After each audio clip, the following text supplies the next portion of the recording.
நம்ம யுஎன்சிஆர்சி அப்படின்ற டாப்பிக்கை பற்றி பார்க்கலாம்.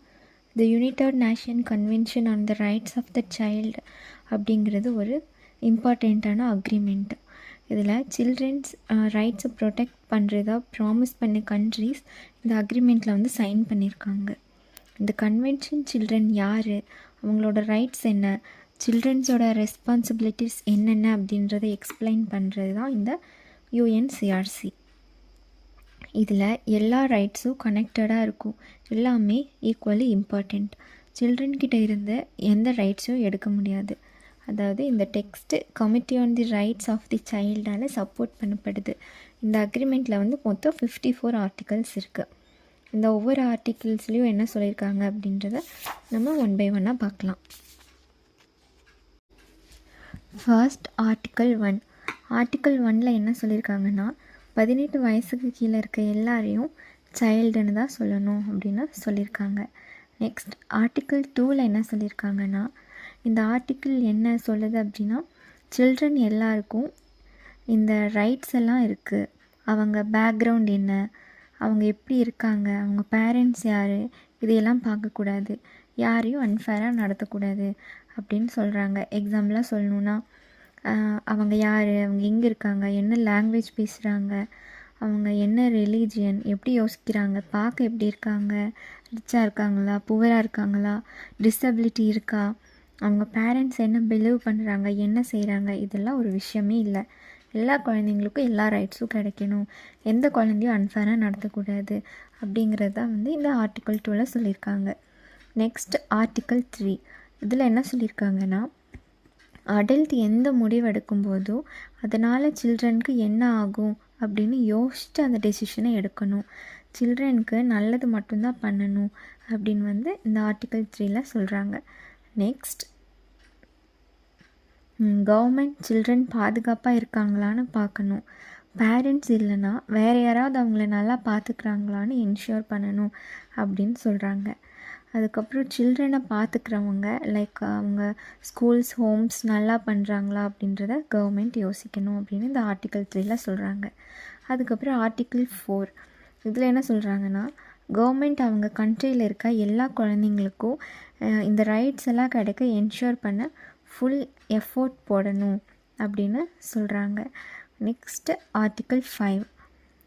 அந்த ஆர்டிக்கிள் 5 என்ன சொல்லுதுன்னா, சில்ட்ரன் வளரும்போது அவங்க ரைட்ஸை எப்படி யூஸ் பண்ணுறதுன்னு அவங்க ஃபேமிலி அண்ட் கம்யூனிட்டி சொல்லி கொடுக்கலாம்.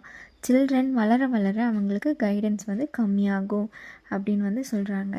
நெக்ஸ்ட் ஆர்டிக்கிள் 6ல் என்ன சொல்கிறாங்கன்னா, ஒவ்வொரு சைல்டுக்கும் உயிர் வாழ வந்து உரிமை இருக்குது. கவர்மெண்ட் குழந்தைங்க உயிர் வாழவும், அதாவது சர்வை பண்ணவும், நல்லா வளரவும் என்ஷூர் பண்ணணும் அப்படின்னு வந்து சொல்கிறாங்க. நெக்ஸ்ட் ஆர்டிக்கிள் 7ல் என்ன சொல்கிறாங்கன்னா, குழந்த பிறந்ததும் அதுக்கு ஒரு அஃபீஷியல் நேம் கொடுக்கணும், அவங்களுக்கு ஒரு கண்ட்ரி இருக்கணும், முடிஞ்சால் அவங்க பேரண்ட்ஸ் கூடவே இருக்க மாதிரி பார்த்துக்கணும் அப்படின்னு வந்து சொல்கிறது தான் இந்த ஆர்டிக்கிள் 7.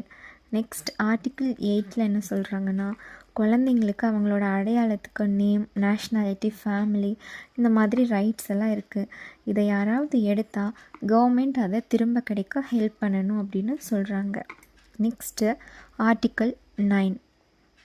இதில் சில்ட்ரனை அவங்க பேரண்ட்ஸ் கிட்டேருந்து பிரிக்கக்கூடாது, அவங்க சரியாக பார்த்துக்கலனா தவிர, அப்படி இருந்தால் மட்டும்தான் அவங்கக்கிட்டேருந்து சில்ட்ரன்ஸை வந்து பிரிக்கலாம் அப்படின்னு சொல்கிறாங்க.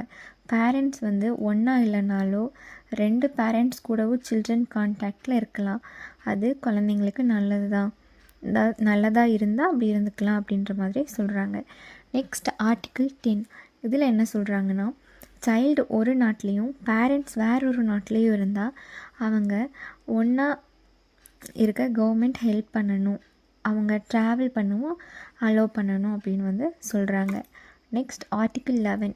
இதில் என்ன சொல்கிறாங்கன்னா, சட்டத்துக்கு எதிராக குழந்தைங்கள நாட்டுக்கு வெளியே கொண்டு போனால் அதை வந்து கவர்மெண்ட் வந்து தடுக்கணும், கிட்னாப் பண்ணுறது மாதிரி விஷயங்களை தடுத்து நிறுத்தணும் அப்படின்னு சொல்கிறது தான் ஆர்டிக்கிள் 11.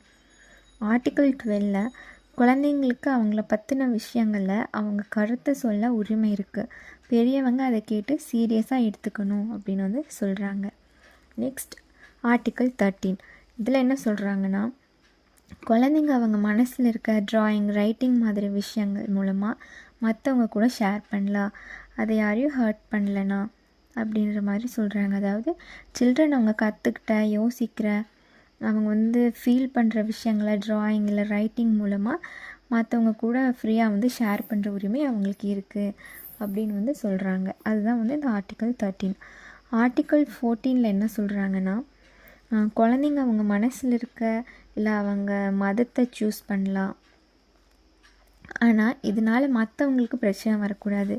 பேரண்ட்ஸ் குழந்தைங்களுக்கு இதை பற்றி சொல்லி கொடுக்கலாம் அப்படின்னு சொல்கிறாங்க. அதாவது சில்ட்ரன் அவங்களோட தாட்ஸ், ஒப்பீனியன்ஸ் அண்ட் ரிலீஜியன்ஸை சூஸ் பண்ணலாம்.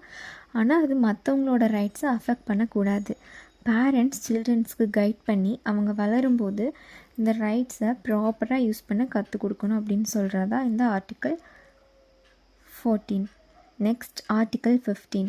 இதில் என்ன சொல்கிறாங்கன்னா, சில்ட்ரன் குரூப்ஸ் ஆர்கனைசேஷன்ஸில் ஜாயின் பண்ணலாம், இல்லை செட்டப் பண்ணலாம். அண்டு அவங்க மற்றவங்கள ஹார்ம் பண்ணலைன்னா மற்றவங்கள மீட் பண்ணலாம் அப்படின்னு சொல்கிறாங்க. Next article 16. இதில் என்ன சொல்கிறாங்கன்னா, ஒவ்வொரு சைல்டுக்கும் ப்ரைவசிக்கு உரிமை இருக்குது. சில்ட்ரனோட privacy, family, home, communication and ரெப்புடேஷனை எந்த அட்டாக்டில் இருந்தோ லா ப்ரொடெக்ட் பண்ணணும் அப்படிங்கிறது தான் இந்த ஆர்டிக்கல் 16. Next article 17. இதில் என்ன சொல்கிறாங்கன்னா, சில்ட்ரனுக்கு internet, radio, television, newspapers, books and மற்ற சோர்ஸஸ்லேருந்து இன்ஃபர்மேஷன் கிடைக்க உரிமை இருக்குது. பெரியவங்க சில்ட்ரனுக்கு கிடைக்கிற இன்ஃபர்மேஷனை ஹார்ம்ஃபுல்லாக இல்லாமல் இருக்க என்ஷூர் பண்ணணும். கவர்மெண்ட் மீடியாவை என்கரேஜ் பண்ணி எல்லா சில்ட்ரன்ஸ்க்கும் புரிகிற மாதிரி நிறைய டிஃப்ரெண்ட் சோர்ஸஸ் அண்ட் லாங்குவேஜில் இன்ஃபர்மேஷன் ஷேர் பண்ண சொல்லணும் அப்படிங்கிறது இந்த ஆர்டிக்கல் 17ல் சொல்கிறாங்க. நெக்ஸ்ட் ஆர்டிக்கல் 18ல் என்ன சொல்கிறாங்கன்னா, சில்ட்ரனை வளர்க்குறதுக்கு மெயின் ரெஸ்பான்சிபிளாக இருக்கிறது பேரண்ட்ஸ். சில்ட்ரனுக்கு பேரண்ட்ஸ் இல்லைன்னா வேறு ஒரு அடல்ட்டுக்கு இந்த ரெஸ்பான்சிபிலிட்டி இருக்கும். அவங்க கார்டியன்னு சொல்லுவாங்க. பேரண்ட்ஸ் அண்ட் கார்டியன் எப்போவும் சைல்டுக்கு எது பெஸ்ட்டோ அதை யோசிக்கணும். கவர்மெண்ட் அவங்களுக்கு ஹெல்ப் பண்ணணும். சைல்டுக்கு 2 பேரண்ட்ஸ் இருந்தால் 2 பேரும் சைல்டை வளர்க்குறதுக்கு ரெஸ்பான்சிபிள் அப்படின்னு சொல்கிறாங்க. Next article 19. இதில் என்ன சொல்கிறாங்கன்னா, சில்ட்ரனை அவங்கள பார்த்துக்கிற யாராவது வயலன்ஸ் இல்லை அப்யூஸ், நெக்லெக்ட் பண்ணால் அதிலிருந்து கவர்மெண்ட் சில்ட்ரனை ப்ரொடெக்ட் பண்ணணும் அப்படின்னு சொல்கிறது இந்த ஆர்டிக்கல் 19. Next article 20. இதில் அவங்க ஃபேமிலியால் பார்த்துக்க முடியாத ஒரு சைல்டுக்கும் அவங்களோட ரிலீஜியன், கல்ச்சர், லாங்குவேஜ் அண்ட் அவங்க லைஃபோட மற்ற விஷயங்களை ரெஸ்பெக்ட் பண்ணுற பீப்புளால் ப்ராப்பராக பார்த்துக்கப்பட்ட உரிமை இருக்குது. அவங்கள பார்த்துக்க எல்லா உரிமையும் இருக்குது அப்படின்னு சொல்கிறாங்க. அதாவது சிம்பிளாக சொல்லணுன்னா, ஃபேமிலியை பார்த்துக்க முடியாத குழந்தைங்களுக்கு, அதாவது ஃபேமிலியால் பார்த்துக்க முடியாத குழந்தைங்களுக்கு அவங்க மதத்தை, கல்ச்சரை ரெஸ்பெக்ட் பண்ணுறவங்க இல்லை நல்லா பார்த்துக்கிறவங்க இருந்தாங்கன்னா அவங்களுக்கு பார்த்துக்கிறதுக்கு உரிமை இருக்குது அப்படின்னு சொல்கிறது தான் இந்த ஆர்டிக்கல் 20. And article 21. இதில் என்ன சொல்கிறாங்கன்னா, சில்ட்ரனை அடாப்ட் பண்ணும்போது அவங்களுக்கு எது பெஸ்ட்டோ அதை பண்ணுறது தான் முக்கியம். ஒரு சைல்டு அவங்க ஓன் கண்ட்ரியில், எக்ஸாம்பிள் வேறு ஃபேமிலியில் கூட இருந்து ப்ராப்பராக பார்த்துக்க முடியலைன்னா அவங்க வேறு கண்ட்ரியில் அடாப்ட் பண்ணிக்கலாம் அப்படின்னு சொல்கிறாங்க. சிம்பிளாக சொல்லணுன்னா, குழந்தைங்கள அடாப்ட் பண்ணும்போது அவங்களுக்கு எது ரொம்ப நல்லதுன்னு பார்த்துக்கணும். அவங்க நாட்டிலேயே நல்லா பார்த்துக்க முடியலைன்னா வேறு நாட்டில் கூட அடாப்ட் பண்ணலாம் அப்படின்னு சொல்கிறதா இந்த ஆர்டிக்கல் 21. Next article 22. அவங்க கண்ட்ரியில் சேஃபாக இல்லாமல் ரெஃப்யூகியாக வேறு ஏதாவது கண்ட்ரிக்கு போகிற சில்ட்ரனுக்கு ஹெல்ப் அண்ட் ப்ரொடெக்ஷன் கிடைக்கணும். அண்ட் அந்த கண்ட்ரியில் பிறந்த சில்ட்ரனுக்கு இருக்கிற சேம் ரைட்ஸ் அவங்களுக்கும் இருக்கணும் அப்படின்னு சொல்கிறாங்க. And article 23. இதில் என்ன சொல்கிறாங்கன்னா, டிசபிலிட்டி இருக்க ஒவ்வொரு சைல்டுக்கும் சொசைட்டியில் பெஸ்ட்டு பாசிபிள் லைஃப்பை என்ஜாய் பண்ணணும். கவர்மெண்ட் டிசபிலிட்டி இருக்க சில்ட்ரனை இண்டிபெண்ட்டாகவோ கம்யூனிட்டியில் ஆக்டிவாக பார்ட்டிசிபேட் பண்ணவோ இருக்கிற எல்லா ஆப்ஸ்டாக்கிள்ஸையும் ரிமூவ் பண்ணணும் அப்படின்னு சொல்கிறது தான் இந்த ஆர்டிக்கல் 23. Next article 24. இதில் என்ன சொல்கிறாங்கன்னா, சில்ட்ரன்ஸ்க்கு பெஸ்ட்டு ஹெல்த் கேர், குடிக்க க்ளீனான வாட்டர், ஹெல்த்தாக வாழ்கிறதுக்கு ஃபுட்டு, ஒரு க்ளீனான சேஃபான என்விரான்மெண்ட்டுக்கு எல்லாத்துக்குமே உரிமை இருக்குது. எல்லா அடல்ட்ஸும் சில்ட்ரன்ஸ்க்கு எப்படி சேஃப் அண்ட் ஹெல்த்தியாக இருக்கிறதுன்னு இன்ஃபர்மேஷன் சொல்லி கொடுக்கணும் அப்படிங்கிறது இந்த ஆர்டிக்கல் 24. Next article 25. இதில் என்ன சொல்கிறாங்கன்னா, கேர், ப்ரொடெக்ஷன் இல்லை ஹெல்த்துக்காக வீட்டை விட்டு வேறு எங்காவது வச்சுருக்க ஒவ்வொரு சைல்டோட சுச்சுவேஷனையும் ரெகுலராக வந்து செக் பண்ணி எல்லாம் நல்லா போகுதா, அந்த இடம் குழந்தைக்கு பெஸ்ட் பிளேஸா அப்படின்னு பார்த்துட்டே இருக்கணும் அப்படின்னு வந்து சொல்கிறாங்க. அதுதான் வந்து ஆர்டிக்கிள் 25ல் சொல்கிறாங்க. Next article 26. இது புவர் ஃபேமிலிஸில் இருந்து வர சில்ட்ரனுக்கு ஹெல்ப் பண்ண கவர்மெண்ட் மணி இல்லை மற்ற சப்போர்ட் ஏதாவது கொடுக்கணும். அதாவது ஏழை குடும்பத்திலேருந்து வர குழந்தைங்களுக்கு கவர்மெண்ட் வந்து பணமோ இல்லை வேறு ஏதாவது உதவியோ செய்யணும் அப்படின்னு சொல்கிறாங்க. அதுதான் வந்து ஆர்டிக்கிள் 26. ஆர்டிக்கிள் 27ல் என்ன சொல்கிறாங்கன்னா, சில்ட்ரன்ஸ்க்கு ஃபுட்டு, கிளாத்திங் இல்லை அண்டு வாழ ஒரு சேஃபான பிளேஸ், இது எல்லாத்துக்குமே உரிமை இருக்குது. அப்போ தான் அவங்க பெஸ்ட் அண்ட் பாசிபிள் வேல டெவலப் ஆக முடியும். இதை அஃபோர்ட் பண்ண முடியாத ஃபேமிலிஸ் அண்ட் சில்ட்ரன்ஸ்க்கு கவர்மெண்ட் ஹெல்ப் பண்ணணும் அப்படின்னு வந்து இந்த ஆர்டிக்கிள் 27ல் சொல்கிறாங்க. Next article 28. ஒவ்வொரு சைல்டுக்கும் எஜுகேஷனுக்கு உரிமை இருக்குது. ப்ரைமரி எஜுகேஷன் ஃப்ரீயாக இருக்கணும். செகண்டரி அண்ட் ஹையர் எஜுகேஷன் எல்லா சில்ட்ரன்ஸ்க்கு கிடைக்க ஆக்சசிபிளாக இருக்கணும் அப்படின்னு சொல்கிறாங்க. சில்ட்ரன் முடிஞ்ச வரைக்கும் ஹையஸ்ட் லெவல் வரைக்கும் ஸ்கூலுக்கு போக என்கரேஜ் பண்ணணும்.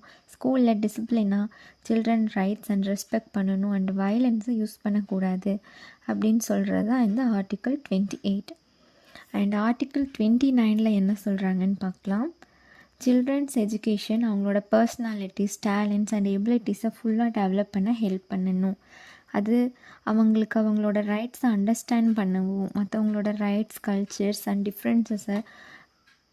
டிஃப்ரென்ஸை வந்துட்டு ரெஸ்பெக்ட் பண்ணவும் சொல்லி கொடுக்கணும். அது அவங்களுக்கு பீஸ்ஃபுல்லாக வாழவும் என்விரான்மெண்ட்டை ப்ரொடெக்ட் பண்ணவும் ஹெல்ப் பண்ணணும் அப்படின்னு வந்து சொல்கிறது தான் இந்த ஆர்டிக்கிள் 29. Next article 30. இதில் சில்ட்ரனுக்கு அவங்களோட ஓன் லாங்குவேஜ், கல்ச்சர் அண்ட் ரிலீஜியனை யூஸ் பண்ண எல்லா ரைட்ஸும் இருக்குது. அவங்க இருக்கிற கண்ட்ரியை நிறைய பேர் அதை ஷேர் பண்ணலனாலும் அப்படின்னு சொல்லியிருக்காங்க. சிம்பிளாக சொல்லணுன்னா, குழந்தைங்க அவங்களோட ஓன் லாங்குவேஜ், கல்ச்சர், ரிலீஜியனை ஃபாலோ பண்ண எல்லா ரைட்ஸும் இருக்குது. அவங்க நாட்டில் மற்றவங்க அதை ஃபாலோ பண்ணலைனாலும் அவங்க வந்து அதை ஃபாலோ பண்ணலாம் அப்படின்னு வந்து சொல்கிறாங்க. Next article 31. ஒவ்வொரு சைல்டுக்கும் ரெஸ்ட் எடுக்க, ரிலாக்ஸ் பண்ண, விளையாட, அதுக்கப்புறம் கல்ச்சுரல் அண்ட் ஆக்டிவிட்டீஸில் பார்ட்டிசிபேட் பண்ண ரைட்ஸ் இருக்குது அப்படின்னு சொல்கிறது தான் இந்த ஆர்டிக்கிள் 31. ஆர்டிக்கிள் 32 வந்துட்டு டான்ஸரஸாக இல்லை அவங்களோட எஜுகேஷன், ஹெல்த் ஆர் டெவலப்மெண்ட்டுக்கு பேடான ஒர்க் பண்ணுறதுலேருந்து சில்ட்ரனை ப்ரொடெக்ட் பண்ண உரிமை இருக்குது. சில்ட்ரன் ஒர்க் பண்ணால் அவங்க சேஃபாக இருக்கவும் ஃபேர்லி பே பண்ணப்படவும் எல்லா உரிமையும் இருக்குது அப்படின்னு சொல்கிறது தான் இந்த article 32. Next article 33.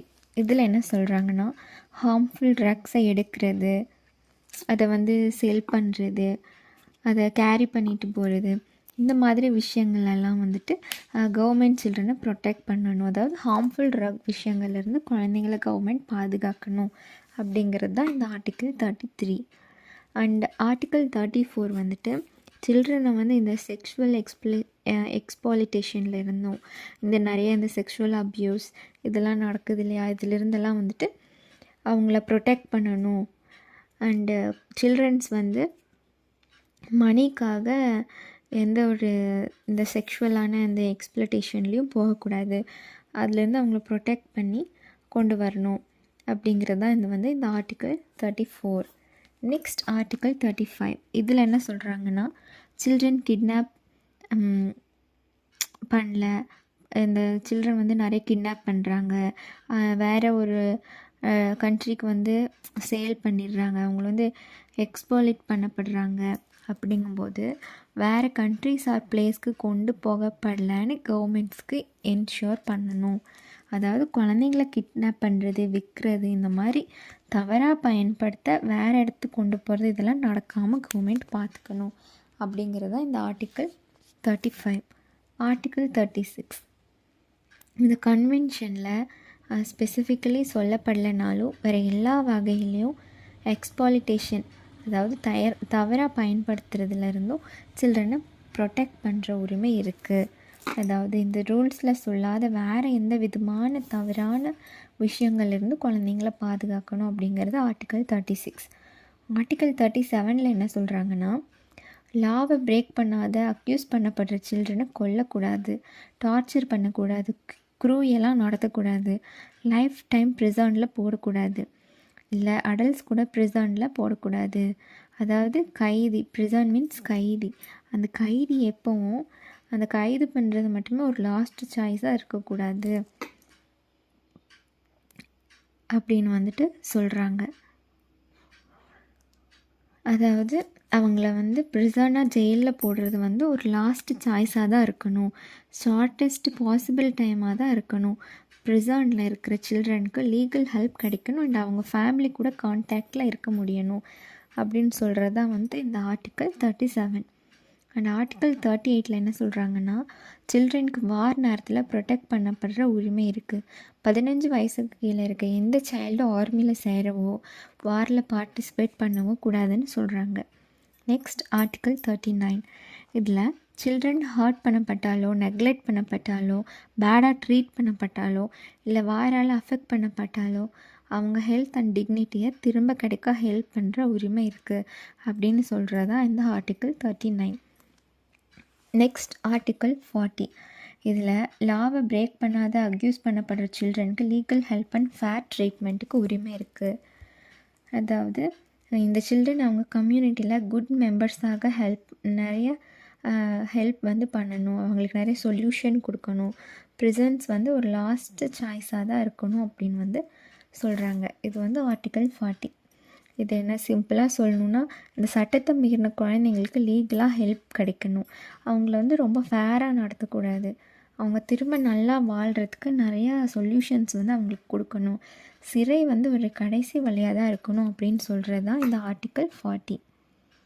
Next article 41. இதில் என்ன சொல்கிறாங்கன்னா, ஒரு கண்ட்ரியோட லாஸ் இந்த கன்வென்ஷன் விட சில்ட்ரன் ரைட்ஸை பெட்டராக ப்ரொடெக்ட் பண்ணிச்சுன்னா அந்த லாஸ் தான் யூஸ் பண்ணணும் அப்படின்னு சொல்கிறாங்க. அதாவது ஒரு நாட்டில் குழந்தைக்கான சட்டங்கள் இந்த ரூல்ஸ் விட நல்லா இருந்தால் அந்த சட்டங்களே பயன்படுத்தலாம் அப்படின்னு சொல்கிறது ஆர்டிக்கல் 41. Next article 42.